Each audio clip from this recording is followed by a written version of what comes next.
Hello everyone, we're in our Channel 4 studios today here at Village Hall. Happy to see you. Beautiful fall day in the village of Oak Lawn. I'm here with representatives of Bethany Christian Services. I want to introduce Allison and Melissa. Hey. We're going to ask them questions about what they do, and this may be very interesting for some residents. It's something I didn't know was available in the area, and I think people might have a lot of questions about it, so I wanted to reach out, have you guys over. And you are not in Oak Lawn as such, but you service the area here. Is that correct? Correct. So our offices are in Palos Heights, Okay. but we actually service all of Illinois north of Springfield. Wow. So we have a large service area, and Palos Heights just 10 minutes from here. So you provide pregnancy counseling, Correct. adoption services, a thing called Safe Families for Children. Right. And just general counseling in general. So I'm going to break those up into individual components, and we'll talk. Allison, you're in the hot seat first. Great. You do pregnancy counseling and Yes. adoption. Tell me a little bit about that. Sure. So our pregnancy counseling program is we work with men and women who are experiencing a crisis pregnancy. And we help supply them with resources and provide counseling services, helping them to make a plan, whether that be a plan for parenting their child or a plan for adoption. And most of the moms we work with, come to us sometime 2 to 3 months pregnant, and then we work with them throughout their pregnancy until the baby's born, and then after also provide support for them. Very good, very good. So- So these could be any age, Yes. and I'm excited to hear about men part Yep. of this process too. Yeah, we love Oh. it when the birth fathers are involved. Yeah. So the typical client you have, I imagine, is a young unmarried mother, or maybe not. Yes and no. We do typically see moms between 18 and 25, but we see married women. We see women of all races and social economic status. So it varies a lot. I keep telling myself in this job that there's never a typical. Every No cookie case cutter. is different. Yeah, Exactly. no cookie cutter. Yep. And so you use the word crisis pregnancy. So tell me what that means. So for most of our moms, these are not pregnancies that they planned, and they're not sure what to do. So sometimes it's for us just to encourage them to talk to their family and to get support from their family. Sometimes they don't have that family support, and so we become the support for them while they make decisions on what's best for them and for their baby. Yeah. So the counseling process, I imagine, is really challenging, and so many factors, are in there. But there's always that conversation then that leads to adoption as a possibility. And anyone who has been through that process, it's grueling. Can you tell me if someone, so you're matching birth mothers and fathers with adopted parents? Correct. And so how do you do that? Where do you start? So really we work with the adoptive parents first and prepare them and make sure that they have training they need and they understand what adoption is and what that looks like. In the state of Illinois, we do what's called a home study for them. Okay. And then they prepare a photo book, and that book is used to show to our birth parents. Oh. So maybe you're interested in this family or this family. And if she chooses a But family... that's a lot of pressure to put a book together Oh, it is. to try to sell your family. Oh my Yeah. gosh. And to always be waiting for am I chosen. That takes Yeah. takes a lot for our families. How- And then if they're matched, they then meet with her face to face. Wow. And how many children do you place a year? Typically about 20. Wow. Mm-hmm. That's a lot. That's Yeah. a lot. Are there more parents, potential adoptive parents waiting than there are children? Yes, generally. We do keep our waiting list, though, to 25 families because So- we don't want them waiting an extended amount of time. So if someone was interested in adoption, where do you even start? What do you do? If they wanted to call you and you're one of many resources they have available, Yeah. what would they do? So they can call, or our website, www.bethany.org. We list monthly information meetings where we have a monthly meeting and we talk And about those the are right process. in the area here? They're throughout the suburbs. Yeah. We alternate where they are. Very nice. And if it doesn't work to come to a meeting, then they can just come meet one-on-one with our staff at our office, and we walk them through the process. And and help prepare them for it. So, yeah. Now, from the start of going to a meeting to a new family member, what's the timeline for something like that? It really varies, but we tell families on average 18 to 24 Wow. months. So this is not a quick decision. It's not. Yeah. No, it's definitely a process that has to happen. And some families it happens in less than 6 months, and some families it's 24. So we average that out. And you would accept people of all faiths in. So in our adoption programs, we have also international and foster care adoption. So some of our programs have faith requirements and some do not. Okay, very Mhm. nice to know. So, tell me more. Tell me what those interviews are like. Tell me what Sure. people have to kind of get ready to do if that's something they're interested So in. adoption is really about, we talk a lot about what's their motivation. Is it about building their Mhm. family? Is it about providing for a child that may not have a family? Those are some of the reasons people come to us. Mhm. And then we help them identify really what child is the best fit. So Mhm. is it an older child, a younger child, an infant, a teenager? So you don't only place newborn children. Correct. Wow. Yeah, so anyone from infant through teenager, whether that be here in the U.S. or children internationally. Mhm. So What countries are people adopting from internationally these days? mostly now with China, South Korea are a lot, and then some Mhm. African countries. We work in South Africa, Mhm. Colombia. We do adoptions through Colombia, and not as much in Eastern Europe, but there are a Mhm. few countries, Albania and Bulgaria, I believe, that do adoptions. And are any of those special needs kids? Yes. Okay. Yes, international adoption has really changed. Many children now are able to be adopted in their country or stay with their family. So most of the children internationally are special needs, medical needs, or just older than 3. Mhm. Okay. Mhm. Wow. Yeah. Wow. That's amazing. Now, tell me a little bit about the pregnancy counseling. Let's go back to that. Yeah. How many individuals do you help with that, and is that open to anyone? It is. Anyone that needs someone to talk to, walk through with them, just help Mhm. answer questions. We usually work with somewhere between 70 to 80 expectant parents every year. Now, when I was growing up, adoption was a closed door. Yes. You know, Uh-huh. and many people of my generation or older say, I wish I knew my family history. Do I have, For sure. you know, and you just have a longing to know, you know, Yeah. is this how it's done today? Okay, can you tell me how it's Yeah. different? So it's really changed. We really encourage an open relationship between the birth family and the adoptive family. Mhm. Because research shows, and adult adoptees have told us that they want that information. They Mhm. want to know who, you know, Mhm.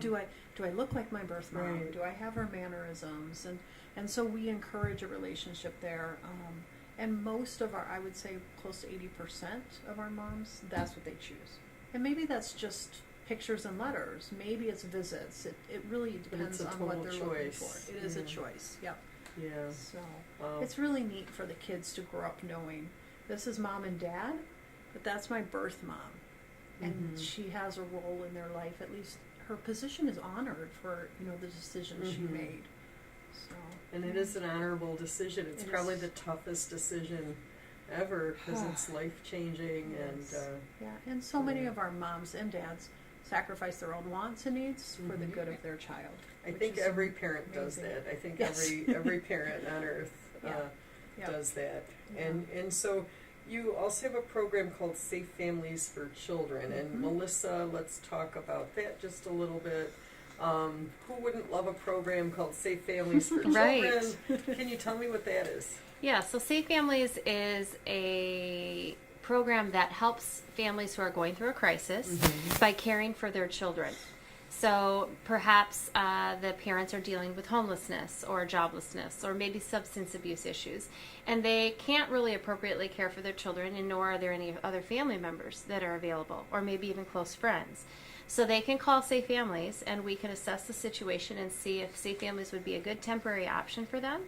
And we would take the children, match them up with a host family and other support people that would be there to help them, and then we would try to assist the parent and rapidly, creating a safer or more stable environment for the children. So this sounds like a more urgent situation where with adoption it takes years, more than a year for sure, of planning and matching and talking and counseling. Safe Families is more of intervention program. Correct. So if someone's having a crisis, they don't know what they're going to do. I think when we were talking earlier, you gave the example of a parent who might be facing surgery, a single parent, where they'd be laid up for a while, and they just didn't want their kids to either be there, or they couldn't handle it, or they didn't want their kids to see them go through that, and they just needed to step away from that parent role for a minute, but not permanently. Correct. So how many people are in this program in the area? How many? Well, throughout the whole Chicago region, there's thousands of host families and other volunteers that are involved in Safe Families. We do, in the Chicago region, over 1,000 arrangements every year for kids. And our area, right down in this area, in Oak Lawn, Palos Heights, and the surrounding suburbs, we do about 150 arrangements for kids each year. And those arrangements can vary from a week to 6 or 7 or 8 months. It just depends. The average stay is 35 days. That's going to be my question. Yeah. And so you, I imagine, have a constant need for families who would consider being available for children in crisis. Yes, absolutely. We are always recruiting new host families and assessing them and approving them to host children with appropriate background checks, and we go to their homes and we assess their family and make sure they're a suitable place for a child to be, but constantly are in need of new host families. Do most of the kids get placed with families that already have kids, or is there any pattern? Most of our families do have their own children at home already, and the child is just added to the family and kind of taken along with whatever is going on in that family already. But we do have retirees that have no children at home, and they have grandchildren, and we have people that are just sending their children off to college. So we have all ages. We do have some single women that do hosting, and so it's any age 25 and older is the minimum requirement. I think that's a really beautiful thing for a family to do, is to open their home like that. And, it's got to be pretty complicated. So with adoption, you can plan and say, oh, we're going to get a bedroom ready, we're going to get the clothes, and da-da-da. How much notice would these families have? Well, you can have a few hours notice, or you could have a few days notice. And if we have a scheduled surgery, say, in 2 weeks, then we would have a couple more weeks of notice. And what percentage of families placed are multiple children? Is it only one child usually, or is it? No, it's usually multiple children. Of these kids? Yes, it's usually multiple children, and often we are not able to place them together because families are willing to take one child at a time. But we try to place them in a vicinity that they're close enough to perhaps see each other on a regular basis, so they don't lose contact with their siblings. Would the kids be generally in the same school if possible, or? Our goal is to always place children as close to their home school as we can if they're school aged, but that's not always possible. And so we work with the local school districts and their homeless liaison to help maybe with transportation, or if we can't do that, then we re-enroll them in the local school of the host family, and we work with the homeless liaison in that district. So if I was watching this at home feeling very inspired that I could be helpful to a child in this situation, how would I go about starting? Well, you could visit the Bethany website at bethany.org, and you could just put an inquiry into wanting more information about Safe Families for Children, and that would come to us, and we would then direct them from there. So I imagine, like, if someone was doing like a foster child, there's compensation where they would get funding to feed and clothe the child, that kind of thing. Is that the same in this situation? No, we do not provide any compensation for our host families. They are doing this completely voluntarily, and that also means assuming all the costs to care for the children in their home and any extra activities that they would want to do.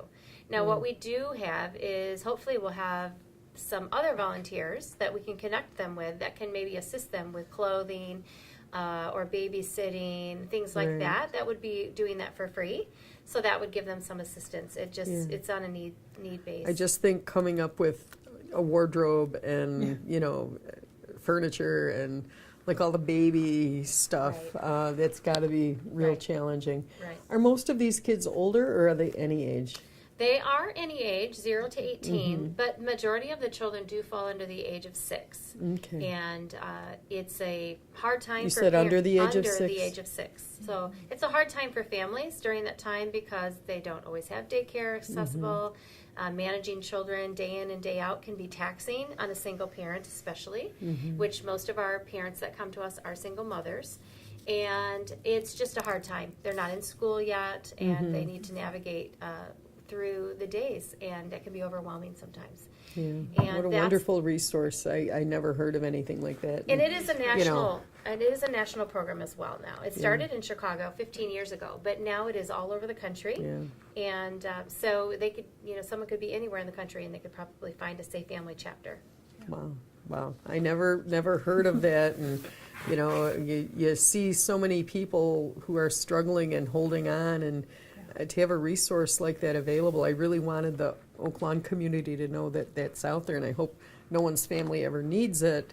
But, should you need it, it's there for you. And then also, should you feel like, Johnny's bedroom's empty now that he moved out, I can do this, that would be a really wonderful thing. It would be. And we are, like I said, in constant need. We have children on waiting lists right now, waiting for a family to be open so that they can go and live with them for a short time. And that puts the children a little bit at risk.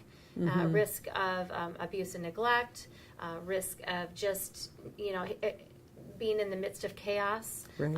and a parent that's overwhelmed. And so we don't want children to experience that. So the more host families we have, the quicker and easier we can get children into homes. And what's the average, what are they committing to? Could it be, are they told what they expect it to be when the child's placed, or? Yes, we do try to do a best guess of what we think it will be, and we kind of have these parameters of whatever their issues are. We can kind of narrow it down. But we do ask families to be open to extending that if it's necessary. And that's consistency for children, which is the best for them to stay in the same home. But at the same time, we understand they're volunteers, and we can't force a volunteer to do anything. So we try to work with our volunteers on what's best for them and what's best for their family, and what also is best for the children. Wow, that's great. Absolutely great. Anything else we should know about that program? Well, I just think it's important to realize that there are so many people that don't have the support networks and the social networks that you or I might have, that we could fall back on if we came across hard times or even struggled, even with mental health issues. And every child will experience a bit of trauma when their parents are going through a crisis. And so it is a really great thing to be able to offer a little respite for a child, even if it's for a short time, to not have to experience their parents' stress. And especially for those parents that don't have maybe a significant other or a partner that they can go through life with. And we don't want people to put their children at risk in that way. And so we would prefer someone would call us if they feel like they're in that situation. Now, do you have counseling for the kids as well who are going through this? You said you don't want the kids to experience the stress of the family, but they certainly are. And they're going to internalize it and hide it. And Right. We try to work with our host families if they're seeing behaviors or children are talking about things, and we try to teach them how to talk with the children. But we do have a counseling program at Bethany, and occasionally we can get those children into the counseling program, usually by donated funds from the community and from churches in the local area that will help pay for that for a child to see our counselor. And we have used that as needed, and it's really incredibly beneficial. Good. So tell me a little bit about the counseling program that you have. In addition to the adoption and the Safe Families for Children and the pregnancy counseling, you open yourselves up for anyone who would need counseling services. Can you tell me who wants to talk about that? Sure, Go ahead. I will. Okay, thanks, Allison.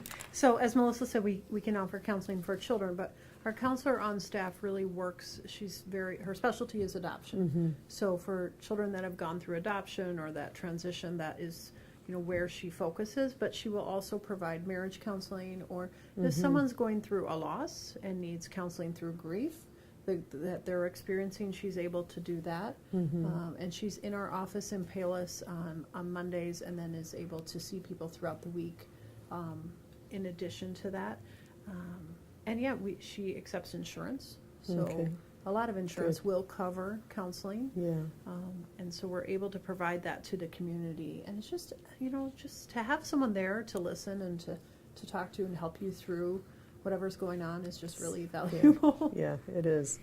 It is. And all of us are there one day at some point or another when we need each other. And Yeah. no matter how tough, how strong, we're stronger together. Yeah. So, You're right. so if someone was interested in either pregnancy counseling or adoption, they should go to your website. Do you have any other advice for them? Go to the meeting. Yeah, the website's really nice because you can just put in an inquiry, and you can have someone call you about pregnancy counseling or Safe Mhm. Families or counseling, and we'll get back to you typically within a couple hours. So if it's something you really need to talk to somebody, go ahead and do that. Or we do have a 1-800-Bethany number you can call, and that's staffed 24 hours a day. Good to know. So sometimes our birth moms or even our clients, at 1 or 2 in the morning, just need to talk to someone. You can always call 1-800-Bethany, and we have a live person there That's all great. of the day able to help and provide support. That's great. So, That's yeah. great. And then Safe Families, anything you want to tell the community about how to reach you? You said go to the Yes. website. Or, If you are experiencing a crisis where you need to have children in care, you can always Google Safe Families for Children, and you will get a phone number for that. And so even if you're not in the surrounding area, because we do offer Safe Families all throughout the Chicago region. what types of screening? If I'm a parent going through a crisis and I'm thinking, I don't want my kids with a stranger. I don't want more drama in my life. I want less drama. Like, what reassurance can you give those parents that this is something that will be helpful? Well, most of our host families and other volunteers are recruited out of churches, typically. They have been driven by their faith to reach out with compassion to people that are hurting. And so they can be assured that that majority of our families have gone through a process of understanding that they feel like they're being called to be compassionate to others. They're not getting paid. So that usually breaks down a lot of barriers for people. When they know that people are doing this for free, they might be a little suspect. And typically, as soon as they talk to me or talk to one of our other volunteers, their fears can be put aside, and they begin to trust the system. And so our people are all fingerprinted, they're background checked, Good, their homes good. are inspected. I've been in almost every home, and so I can verify and vouch for our families that we've approved that they're lovely homes with lovely families. I can usually tell them about the family, how many children they have, what kind of ages their children are, what kind of people they are. And so usually if they get an opportunity to talk to somebody like myself, then they usually do feel a little better after that phone conversation. And then all they need really is one conversation with the host family, and they're usually sold, like, okay, this is really going to be a good place for my child. Good. And our children that come into care, the children that come into care, are just always so much more better when they leave because they've been stabilized, they've been just given a lot of love, and so parents are usually pretty appreciative of the care that our children are given, and they realize it, and they go out and tell their friends about Safe Families, and that's how we get a lot of our calls. People just telling other people, like, hey, I use Safe Families, and it was a really good thing for my family. Maybe you should call them. Yeah, it's really sad that there are kids right now who don't have a place to go where there's a need. And so I really appreciate that you came, both of you, to Village Hall today and are talking about that. And while you were talking, it occurred to me that, one of the most stressed out people in this situation might be the host family. Do you know if there's counseling for them or advice, or do you check in on them, or do you just say, here you go, No, 8 weeks absolutely later not. we'll check back, No, those families have a contact immediately with one of the coaches that is also typically a volunteer, and they can call that coach at any time. I'm available at any time as a supervisor. We do check on them every single week for the first month. Good. Almost constant communication with them. Good. And we do offer some trainings, additional trainings that help them deal with maybe behaviors that the children have, things like that. we always try, and we have a parenting advocate that works out of the Chicago office that we can call if they're having trouble with the children, to help them maybe think of some ideas they haven't thought of, to try to assess that and help them through that a little bit more. So there definitely are a lot of checks and balances there to make sure that they are being supported, and hopefully their local church has also been available to them. Their pastor, maybe someone else at the church is also checking in. We try to keep that pretty close so that everybody keeps tabs on them to make sure they're doing okay. It's got to be great peace of mind in our community to know that there are resources like Bethany that offer that total support. And anything more you want to say about the adoption? No, it's just so great to be here and to be able to get the word out about. Yeah, I'm really you know, happy. what's done. You may not know it, but this is our second try at this. We had technical difficulties on the first one, so I'm doubly appreciative of you. And anything more you want to add? No, again, thank you for letting us share, and hopefully someone watching will either reach out because they need help or that will reach out because they're willing to help. So appreciate it. It's great to get the word out for such a good organization. Now, Bethany's been around a while, right? Yeah, about next year will be 75 years. 75 years. Yeah. That's a long time. It is a long time. That's a long time. Yeah. Well, we're going to put the website information on the screen and the phone number. Okay. And Alice and Melissa, I want to thank you so much for coming out, and thanks for coming to our Channel 4 studio. Thank you. Thank you. Twice.